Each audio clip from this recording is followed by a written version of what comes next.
Yo, what is up YouTube, and welcome back to another video. I'm able to make it out of Hurricane Milton safe and sound, and I still have my power, so I'm bringing you guys another video. So if you guys have been watching me for a minute, you guys know I've been talking about making a video talking about whether a 5'9" is really better than a taller guard. And when I say taller guard, I mean shorter than 6'4", like the 6'4" versus the 5'9", the 6'2" versus the 5'9", which one you should go with. Now, as you guys may know, I play on a 6'2" with a 6'3" wingspan, and this is the build that I use. I use the build for all my wagers, the only build that I use currently. Now here are the SIGs that I use with it as well. And as for like the jump shot and stuff, that's a starter 4 thing, so I'm going to make a whole separate video giving you guys my starter 4 jump shot, but that's for a later day. If you do want to see those jump shots, you can go head over to my TikTok. I did upload them, so you can go over there and check that out. The link is in the bio. Now before we get into the nitty gritty of this video, guys, I want to thank you guys for 3,000 subscribers. Today I hit 3,000 subs, and that's a huge milestone just starting out on the YouTube grind. So if you already hit that subscribe button, bro, you're part of the OGs, man. I'm gonna keep trying to grow as much as I can this year, and I'm gonna cut it off at 5K. If you didn't follow me before 5K, I'm not gonna consider you an OG. Now you guys have been going crazy with the like goal, so I'm gonna say 150 likes. Let's get this video to 150 likes, guys.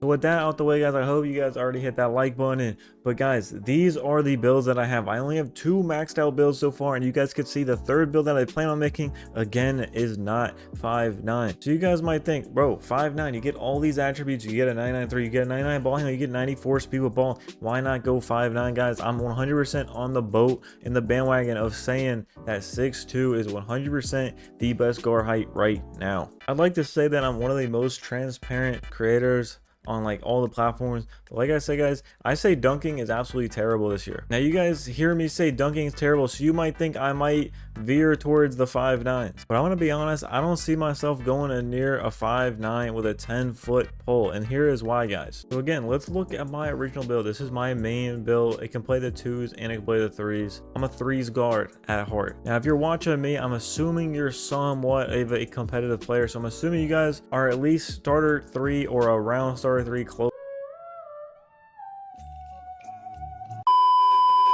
approaching starter 3. Now look, guys, if you guys are nowhere near starter 3, then 100% 5'9s are the way to go, and that's simply because you can get a 99 3 ball. I 100% think 99 3 ball in the state of the game right now is absolutely like necessary. You're not going to survive on guard without it, but I 100% think if your starter 3 is 100% worth to go 6'2" and just use 5 cap breakers and get your 3 ball to a 99. Now I'm going to compare the 6'2" next to the 5'9" side by side, so you guys can see just the difference in the attribute caps. So now here you guys go. This is my 6'2" in the builder. We take it back to we go to a 5'9" with a 6'1" wingspan. Now let's take a look at the extra attributes that I would get. So to go in 5'9", I could still use my cap breakers 94 to a 99, but then the difference is, let's see what we can do, and then we could turn it into something like this. The major changes are you get an 80 drop-in layup. The shooting's the same. I dropped the mid range to an 84 because that's what I should have had originally anyway. And then you can get the same pass accuracy. Then you get a 95 ball handle, a 94 speed with ball, a 92 perimeter D, and you get higher speed and agility, and you also get 60 strength, so you can have like physical finisher and bronze strong handle, and also vertical for posterizer on bronze. And then you're stuck with a 2-way 3-level shot creator. And now this is one of the unspoken negatives of being a 5'9", is your player is going to be very big, very beefy. He's going to look thick, okay guys? He's not going to be a skinny, sleek looking guard going through screens, fading away. Like, your clips are going to take a major hit. Your clips aren't going to look as good because your player is going to be huge. So I'm just pointing out that downside. Obviously, it's not related to gameplay and like winning. Like, it's not related to winning at all. I'm just pointing it out there because I think it's funny. Now guys, when we take another look at my 6'2", it kind of looks somewhat underwhelming compared to the 5'9". One of the reasons being is that I have a lot of defense that I don't really need for the 3s, because I do sit corner. I don't think I need an 87 perim. You don't need a 91 with steal. I just did that because I wanted to play 2s on this build, and I ended up finding out this build is completely unusable on the 2s just because the strength 47. You really can't play defense on this game without a movable enforcer. So look, here's what I'm going to say. Here's what sets the 6'2" above all other guard heights, is because it is the shortest guard height that can do standing dunks. Once you go to 6'1", you can no longer do standing dunks, and if you go higher than 6'2", of course you get less attribute caps, and you also miss out on mismatch expert.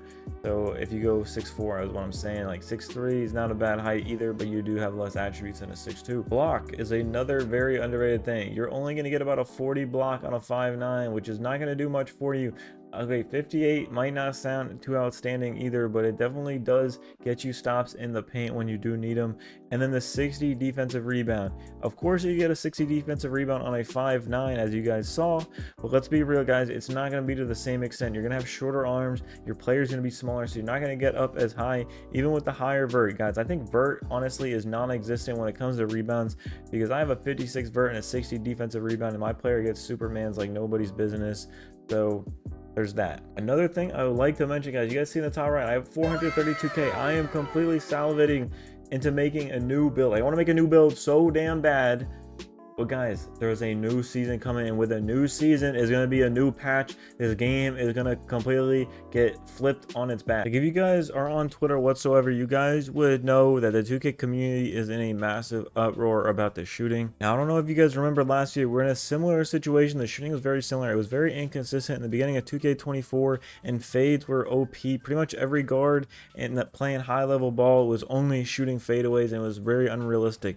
2K doesn't like their game being played this way. And I'm telling you guys, I don't think fades are going to be the meta when season 2 drops.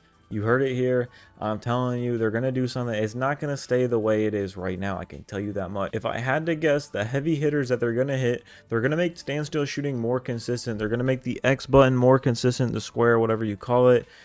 I think rhythm shooting is going to stay. I don't think it's going anywhere, even though it has a lot of backlash with like all the cheating going on with it. But they're 100% going to buff this standstill shooting. And what does that mean for us guards? So what I think it means is that guards are going to be looking for standstill shots more. Since they're going to nerf fades, which I assume they are going to nerf fades, I think insides are going to become completely obsolete. No one's going to use an inside anymore, because it's very hard to generate a wide open standstill with playing with an inside. You pretty much only shoot fades. If you guys played against an inside, pretty much all they do is just chuck fades until one drops and the inside sits under the paint and gets rebound. Now you might think that's completely unrelated to what this video is about, but it is, because I'm talking about builds, guys, and I don't want you guys watching this video and running to go make a build, and you come back to me when the patch drops and you say, oh, you set me up, this build's terrible, I can't even use it anymore, and you wasted whatever it is, $150 on a build. Like, I still think dunking is going to be bad after the patch, but I think it's going to be a lot better, because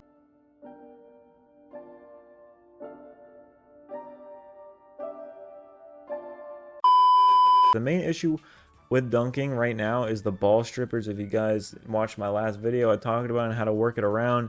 You can pretty much only do that workaround on a 6'2" guard or higher, and that's probably the only reason why I think a 5'9" is even like good right now, is because you don't really, a lot of guards aren't even considering dunking because they're playing with insides.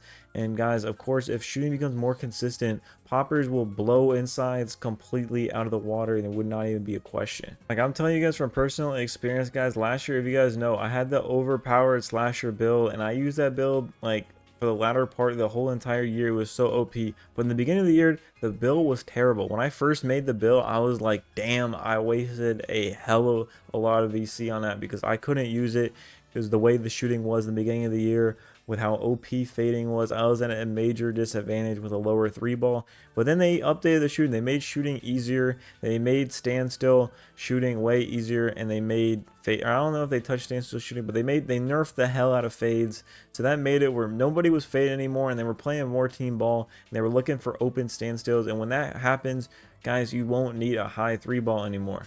Like, I'm telling you guys right now, I'm really looking forward to getting back on my 94 driving and dunk build with a 94 3-ball, because I play on it. I have no problem hitting wide open standstills, but it's when it comes to the fading that I see the inconsistency compared to the 99 3-ball. Now, I think I could speak for a lot of people when I say that. Obviously, every guard in the stage running around like they need a 99 3-ball, you cannot see that as not a problem. Like, at least last year, there were guards who floated, there was guards who dunked, there was guards with high 3-balls, and there were guards with like 92 3-balls like myself. But this year, it's all 99 3-ball PGs, just throwing shit at a wall till something sticks, with an inside center sitting in the paint trying to get the rebound for him. I think 2K thought they were going to increase some diversity by making the shooting the way it is, But on the contrary, all it has done is made every guard want a 99 3 ball and every center with a 99 O board, and it's just not good basketball right now. So I don't want to go too deep into talking bad about this video game that I love so much. So yeah, I'm just gonna leave it at that, guys. I 100% recommend holding out on making a build until season 2 drops.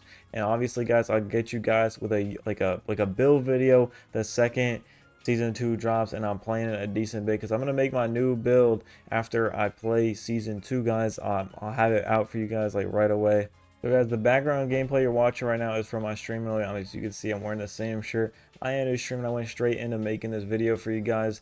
So if you guys do enjoy watching this type of gameplay, man, make sure you follow me on Twitch, man, so you go watch me live. Now guys, that's all I have for you in this video. So if you guys did enjoy, make sure you hit that like button, hit that subscribe button, hit that noti bell, leave a comment down below what kind of video you want to see next, or any general type of feedback. I love getting the feedback. Like, look at what this guy said, kind of made my day. I love comments like this. So I'll see you guys on the next video, and if you guys are wondering what that will be, is going to be my starter 4 animations. I know I held out on you guys on the jump shot, the starter 4 jump shots, and I didn't really go in too deep into the SIGs. I pretty much just showed you what I'm using. But guys, if you guys are interested in the season or in the starter 4 SIGs and jump shot, make sure you hit that subscribe and hit that noti bell, because you're not going to want to miss my next video, and I'll see you guys then.